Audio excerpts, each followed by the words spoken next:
Sa pangalan ng Ama, ng Anak, at ng Banal na Espiritu, sinisimulan ko ang daing na ito. Makapangyarihang Diyos, Panginoon ng mga hukbo, Hari ng kaluwalhatian, kanlungan at lakas ng iyong bayan. Sa oras na ito, itinataas ko ang aking tinig, itinataas ko ang aking espiritu sa panalangin, inagkakaisa ko ang aking pananampalataya sa pananampalataya ng nagdarasal na kasama ko ngayon. Panginoon, ito ay nakasulat sa awit 71. Siya na tumatahan sa lihim na dako ng kataas-taasan ay mananatili sa ilalim ng lilim na makapangyarihan. At ipinapahayag namin, O Diyos, na kami ay nakatago sa iyo. Kami ay nasa ilalim ng iyong anino. Kami ay nasa ilalim ng iyong mga pakpak. At walang kasamaan, walang salot, walang palaso ng inggit, walang dawan kaaway ang makahihipo sa atin, sapagkat ang Panginoon ang ating kanlungan at ating lakas. Ang Panginoon, ito ay nakasulat sa awit 23. Ang Panginoon ang aking pasto, hindi ako magkukulang. Ipinapahayag ko ito sa buhay na ito ngayon. Hindi ko gugustuhin. Hindi ko gusto ang kapayapaan. Hindi ko gusto ang kalusugan. Walang magkukulang sa kasaganaan. Walang magkukulang sa lakas.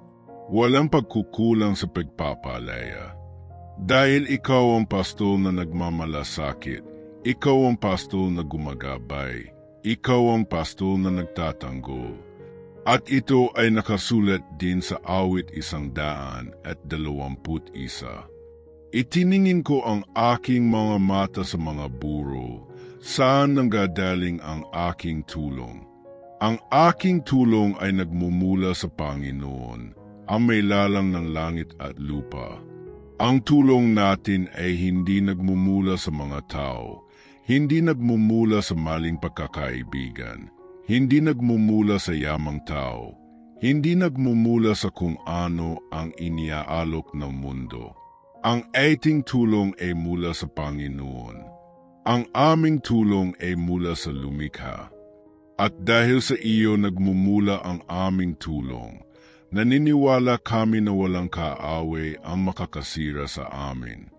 O Diyos, sinasabi rin ng iyong salita sa awit 35. Ilagay mo ang iyong usapin, O Panginoon, laban sa mga nakikipaglaban sa akin. Lumaban ka sa mga lumalaban sa akin. At ngayon ako ay sumisigaw, O Panginoon, ilagay ang iyong kaso laban sa naiinggit. Makipaglaban sa mga nagsisibangon ng lihim laban sa buhay na ito. Labanan ang bawat dila na bumabangon upang sumpein. Panginoon, labanan mo itong espiritual na digmaan. Ipaglaban mo ang bahay na ito. Ipaglaban ang pamilyang ito.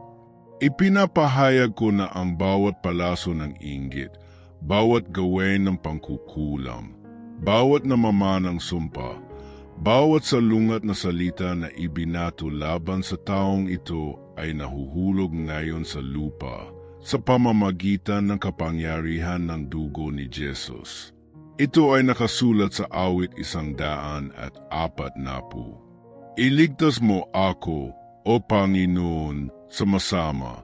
Ingatan mo ako sa mga taong marahas na nag-iisip ng kasamaan sa kanilang mga puso at nag-udyok ng alitan sa buong araw.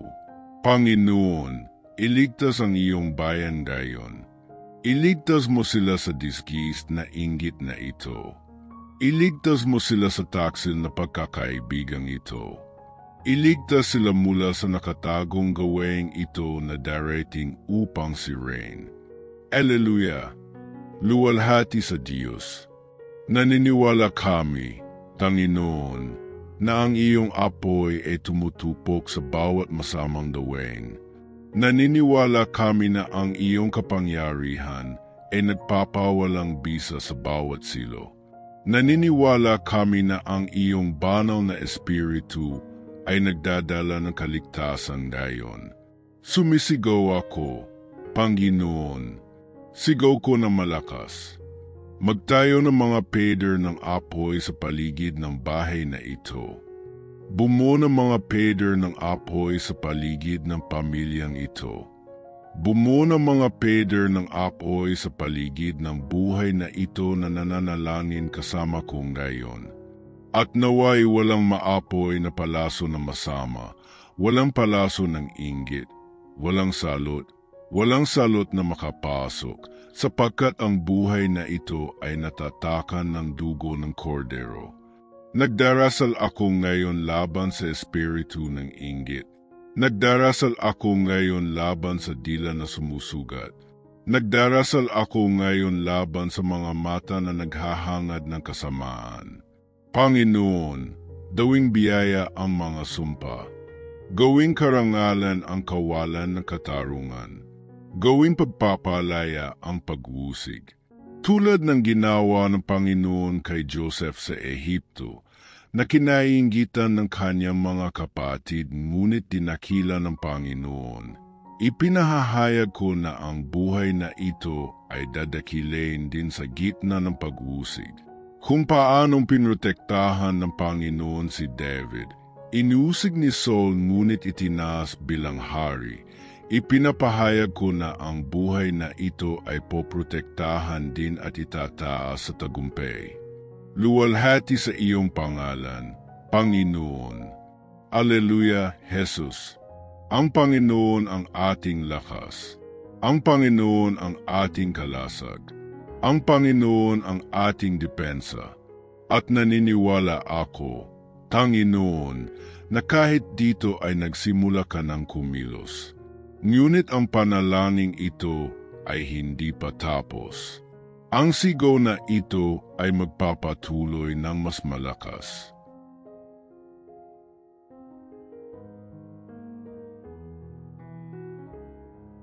Panginoon, patuloy kaming sumisigaw. Patuloy kaming nagtataas ng aming mga boses. Patuloy naming ipinahahayag na ikaw ang Diyos na buhay, ang Diyos na nag-iingat, ang Diyos na nagpoprotekta, ang Diyos na nagpapawalang bisa sa bawat gawain ng inggit at sumisira sa bawat patibong ng kaaway. Sinusubukan ng kaaway na palibutan, ngunit ang Panginoon ay nagbibigay ng kaligtasan. Sinusubukan ng kaaway na mang-api, ngunit ang Panginoon ay nagdadala ng kaligtasan. Ang kaaway ay nagsisikap na maghadis ng mga pana ng inggit, ngunit ang Panginoon ay nagtataas ng mga pader ng apoy at pinapahaningning ang iyong kaluwalhatian. Ito ay nakasulat sa awit 50. Iligtas mo ako sa aking mga kaaway, O Diyos ko, ilagay mo ako sa itaas ng mga nagsisibangon laban sa akin. At ito ang isinisigaw natin ngayon. Panginoon, ilagay mo ang iyong mga tao sa ibabaw ng pag-usig. Itakda ang buhay na ito kaysa sa inggit. Ilagay ang bahay na ito kaysa sa gawa ng kasamaan. Ilagay ang anak na ito, itong anak na babae, ang pamilyang ito sa itaas ng bawat plano ni Satanas. Alleluia! Naniniwala kami, O Diyos, na ikaw ang lumalaban sa aming mga laban. Hindi natin kailangan gumanti ng puot. Hindi natin kailangan gumanti ng masasakit na salita, dahil ikaw ang nanghuhusga. Ang Panginoon ang siyang nakikipaglaban. Ang Panginoon ang nagtatanggol. At ito ay nakasulat sa awit 71. Ang 1,000 ay maaaring mahulog sa iyong tagiliran at 10,000 sa iyong kanang kamay, ngunit hindi ito lalapit sa iyo. Naniniwala kami sa pangakong ito ngayon. Maaaring mahulog ang 1,000, maaaring mahulog ang 10,000, ngunit tayo'y tatayo. Mananatili tayong bantayan. Mananatili tayong matatag sa Panginoon. O Diyos, Sinasabi rin sa amin ng iyong salita sa awit 23. Naghanda ka ng isang mesa sa harap ko sa harapan ng aking mga kaaway. Ibig sabihin, pinararangalan tayo ng Panginoon sa gitna ng pag-usig. Ibig sabihin, itinataas tayo ng Panginoon sa gitna ng inggit. Nangangahulugan ito na pinahiran ng langis ng Panginoon ang ating mga ulo at umaapaw ang ating saro. Kaya't ipinapahayag kong gayon, umapaw, Panginoon. Umaapaw sa buhay na ito. Umapaw sa kapayapaan. Umapaw sa kalusugan.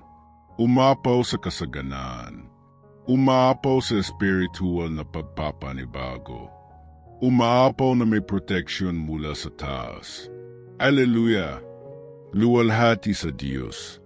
Ang Panginoon ay isang kalasag. Ang Panginoon ay isang kuta.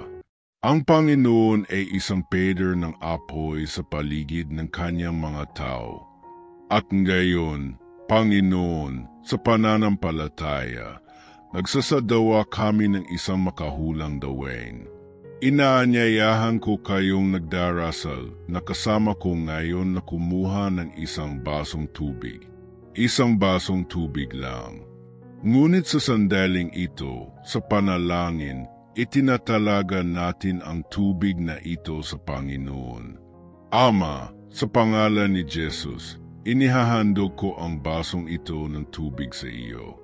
Naway talaga ang tubig na ito. Naway ang tubig na ito ay maging simbolo ng iyong presensya. Naway ang tubig na ito ay maging daluyan ng pagpapala. Naway gumaling ang bawat sakit sa pamamagitan ng pag-inom ng tubig na ito. Naway maputol ang bawat espiritual na pasanin sa pamamagitan ng pag-inom ng tubig na ito. Naway masira ang bawat bikis ng inggit sa pamamagitan ng pag-inom ng tubig na ito. Naway tumanggap ang kaluluwa ng kapayapaan, lakas at pagpapanibago sa pamamagitan ng pag-inom ng tubig na ito. Panginoon, naway ang simpleng pagkilos na ito ng pananampalataya ay mabago sa isang makapangyarihang pagkilos ng banal na espiritu. Sapagkat hindi ang tubig mismo, kundi ang makapangyarihang Diyos na kumikilos sa pamamagitan ng pananampalataya. At naniniwala kami, ipinapahayag namin, tumatanggap kami sa pangalan ni Jesus. Alleluia! Luwalhati sa Diyos. Ngayon, na may pananampalataya, inumin ang tubig na ito at tanggapin ang pagpapanibago ng Panginoon sa pamamagitan ng pananampalataya. Tumanggap ng kapayapaan. Tumanggap ng kagalingan. Tumanggap ng pagpapalaya. Tumanggap ng tagumpay laban sa inggit. Tumanggap ng proteksyon ng kataas-taasan. At niluluwalhati ka namin, O Ama, dinadakila ka namin. Ibinibigay namin sa iyo ang lahat ng karangalan, lahat ng kaluwalhatian, at lahat ng papuri. At ngayon, gusto kitang anyayahan na ipahayag ang iyong pananampalataya sa mga komento. Kung ang panalangin ito ay nagsalita sa iyo, sumulat sa ibaba. Amen. Alleluia! Naniniwala ako, iwanan ang iyong patutuo. Iwanan ang iyong kahilingan dahil sama-sama tayong bumubuo ng isang tanikala ng pananampalataya na nagpapakilo sa kalangitan.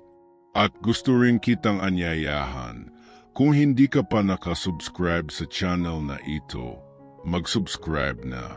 I-activate ang kampana upang makatanggap ng makapangyarihang mga panalangin ng pagpapalaya, mga panalangin ng pagsigaw, mga panalangin ng tagumpay. Dito tayo lumalakad ng sama-sama sa pananampalataya, pinalakas ng salita, nagkakaisa sa panalangin. Alleluia! Luwalhati sa Diyos. Ang tagumpay ay sa iyo na sa pamamagitan ng dugo ng kordero. Nahulog sa lupa ang inggit.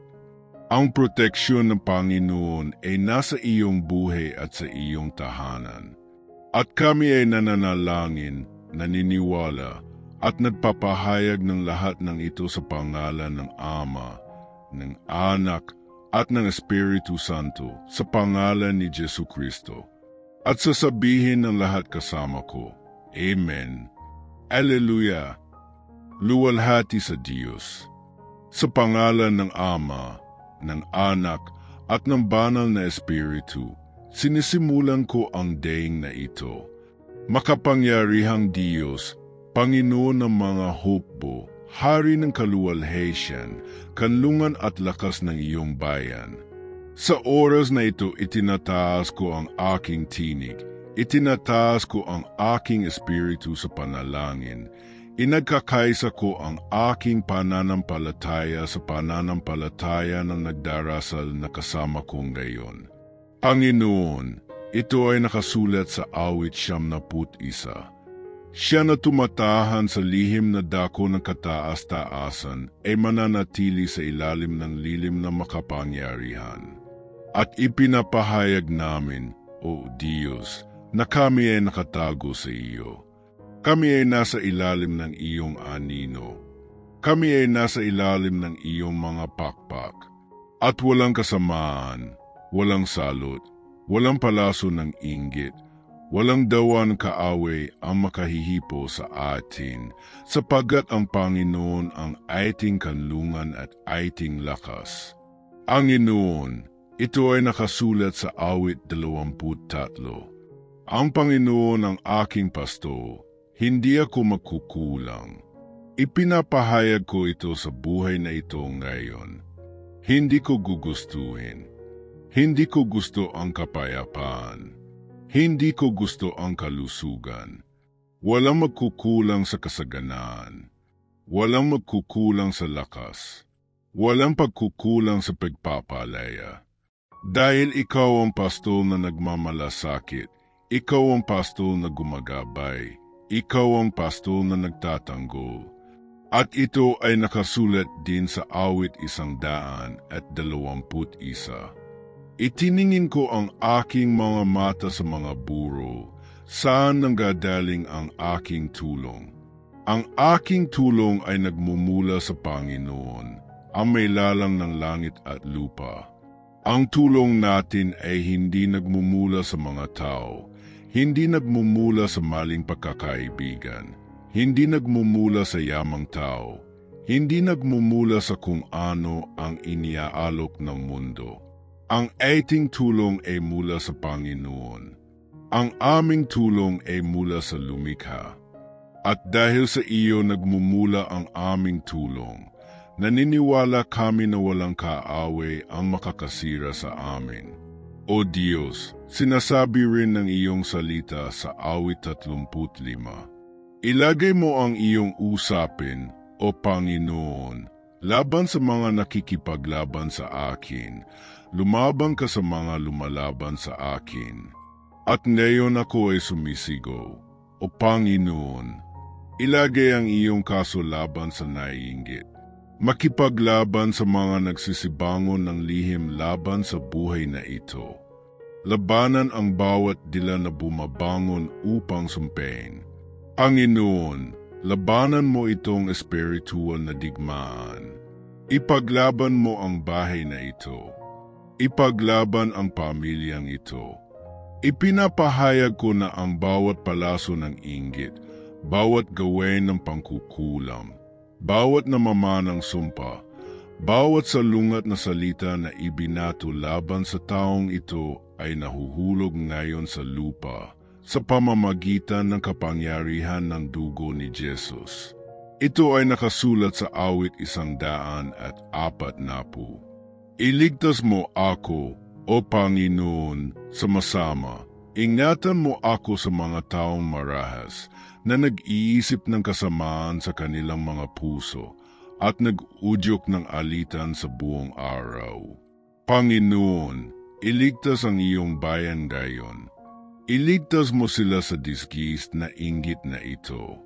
Iligtas mo sila sa taksil na pagkakaibigang ito. Iligtas sila mula sa nakatagong gawaing ito na darating upang sirain. Alleluia! Luwalhati sa Diyos. Naniniwala kami, Panginoon, na ang iyong apoy ay tumutupok sa bawat masamang gawain. Naniniwala kami na ang iyong kapangyarihan ay nagpapawalang bisa sa bawat silo.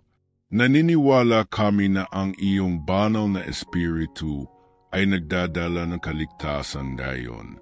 Sumisigaw ako, Panginoon, sigaw ko na malakas. Magtayo ng mga pader ng apoy sa paligid ng bahay na ito. Bumuo ng mga pader ng apoy sa paligid ng pamilyang ito. Bumuo ng mga pader ng apoy sa paligid ng buhay na ito na nananalangin kasama ko ngayon. At naway walang maapoy na palaso na masama, walang palaso ng inggit, walang salot na makapasok, sapagkat ang buhay na ito ay natatakan ng dugo ng kordero. Nagdarasal ako ngayon laban sa espiritu ng inggit. Nagdarasal ako ngayon laban sa dila na sumusugat. Nagdarasal ako ngayon laban sa mga mata na naghahangad ng kasamaan. Panginoon, gawing biyaya ang mga sumpa. Gawing karangalan ang kawalan ng katarungan. Gawing pagpapalaya ang pag-usig. Tulad ng ginawa ng Panginoon kay Joseph sa Ehipto, na kinainggitan ng kanyang mga kapatid ngunit dinakila ng Panginoon. Ipinahahayag ko na ang buhay na ito ay dadakilin din sa gitna ng pag-usig. Kung paanong pinrotektahan ng Panginoon si David, inusig ni Saul ngunit itinaas bilang hari. Ipinapahayag ko na ang buhay na ito ay poprotektahan din at itataas sa tagumpay. Luwalhati sa iyong pangalan, Panginoon. Alleluia, Jesus. Ang Panginoon ang ating lakas. Ang Panginoon ang ating kalasag. Ang Panginoon ang ating depensa. At naniniwala ako, Panginoon, na kahit dito ay nagsimula ka ng kumilos. Ngunit ang panalangin ito ay hindi pa tapos. Ang sigaw na ito ay magpapatuloy ng mas malakas.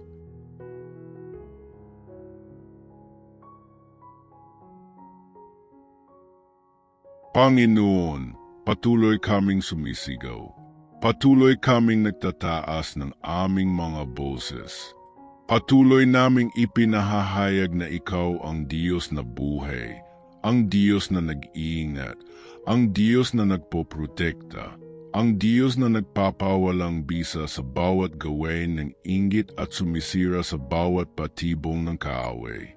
Sinusubukan ng kaaway na palibutan, ngunit ang Panginoon ay nagbibigay ng kaligtasan. Sinusubukan ng kaaway na mang-api, ngunit ang Panginoon ay nagdadala ng kaligtasan. Ang kaaway ay nagsisikap na maghadis ng mga pana ng inggit, ngunit ang Panginoon ay nagtataas ng mga pader ng apoy at pinapahaningning ang iyong kaluwalhatian. Ito ay nakasulat sa awit 50. Iligtas mo ako sa aking mga kaaway, O Diyos ko, ilagay mo ako sa itaas ng mga nagsisibangon laban sa akin. At ito ang isinisigaw natin ngayon. Panginoon, ilagay mo ang iyong mga tao sa ibabaw ng pag-usig. Itakda ang buhay na ito kaysa sa inggit. Ilagay ang bahay na ito kaysa sa gawa ng kasamaan. Ilagay ang anak na ito, itong anak na babae, ang pamilyang ito sa itaas ng bawat plano ni Satanas. Alleluia! Naniniwala kami, O Diyos, na ikaw ang lumalaban sa aming mga laban. Hindi natin kailangan gumanti ng puot. Hindi natin kailangan gumanti ng masasakit na salita, dahil ikaw ang nanghuhusga. Ang Panginoon ang siyang nakikipaglaban. Ang Panginoon ang nagtatanggol. At ito ay nakasulat sa awit 71. Ang 1,000 ay maaaring mahulog sa iyong tagiliran at 10,000 sa iyong kanang kamay, ngunit hindi ito lalapit sa iyo. Naniniwala kami sa pangakong itong gayon. Maaaring mahulog ang 1,000, maaaring mahulog ang 10,000, ngunit tayo'y tatayo. Mananatili tayong bantayan.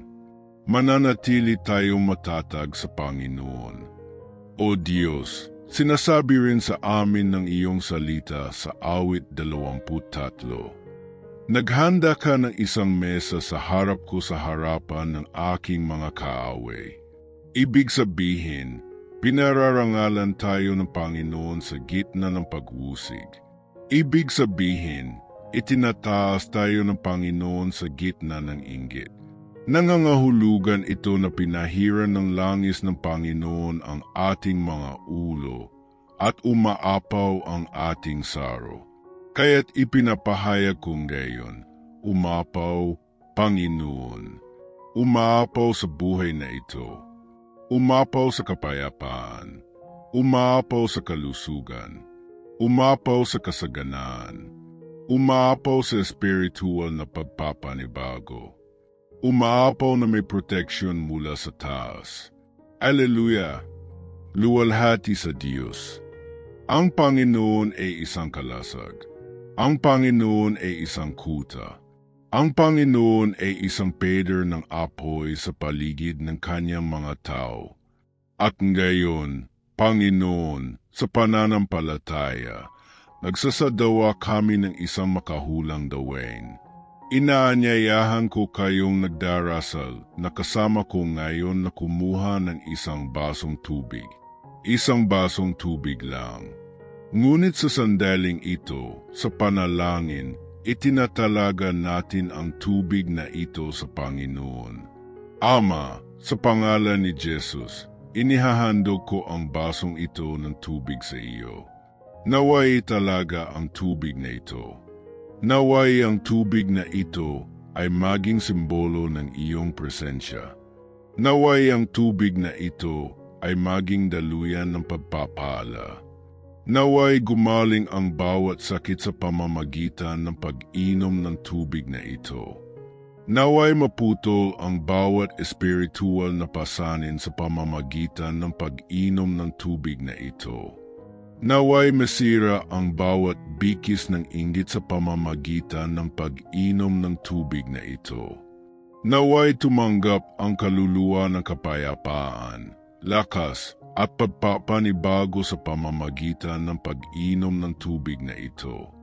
Panginoon, naway ang simpleng pagkilos na ito ng pananampalataya ay mabago sa isang makapangyarihang pagkilos ng banal na espiritu.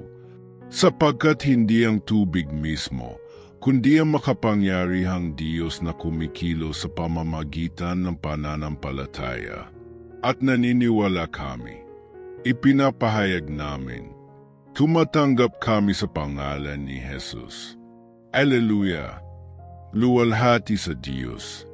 Ngayon, nang may pananampalataya, inumin ang tubig na ito at tanggapin ang pagpapanibago ng Panginoon sa pamamagitan ng pananampalataya.